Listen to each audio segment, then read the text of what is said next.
Okay. What is your name?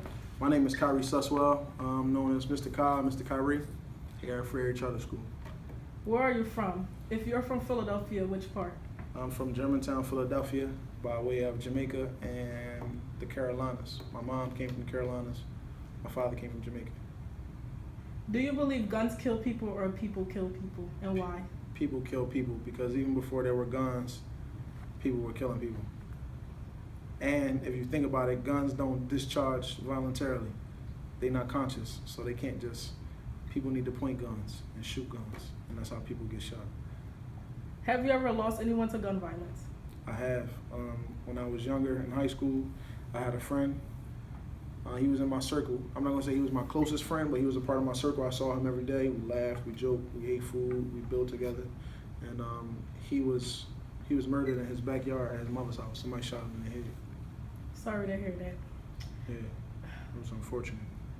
Do you fear for your life when leaving your house because the gun crime in Philadelphia is really high? I mean, if I was stereotypical, or if I was like the common person in Philadelphia who had like rational fears like that, then maybe.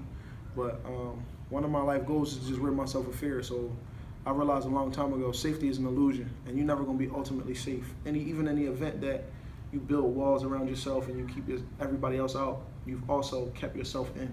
So to me, there's no such thing as really being safe. You could be careful. But no, I'm not scared to walk out of my house. Okay. Are you aware that the government, the NRA, receives money from all guns that are sold? It makes sense to me, yeah, I'm sure they are. Okay, last question to wrap it up.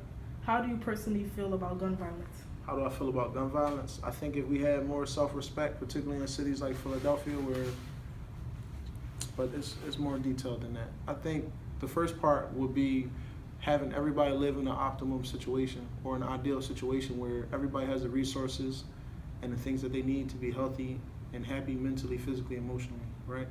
And then the second part would be to have an environment where people encourage self-respect, because the deepest part about gun violence here is it's usually on people from the same communities. So like,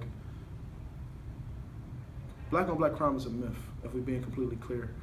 Human beings always exact crime on the people in their immediate environment. So if you are a black person and you were surrounded by white people and the racial dynamic didn't exist here in America and you all were poor, you would be exacting crime against white people would be exacting crime against you. And so the myth of like black on black crime is foolishness. But at the same time, we don't have an environment in Philadelphia or conditions where everybody can live healthily with like respect. And so they disrespect themselves by disrespecting others. And when you're in these environments where you're thirsty, you're hungry, you don't have enough resources, people act on their instincts, which are to survive. And so they rob, they steal, they kill, things happen, people get hurt. I put that in my paper. What you said. So it's just like that to me. I don't think it's a matter of like, people do kill people, but people aren't necessarily the problem. I think our system is a part of the problem. Okay. Thank you. Definitely.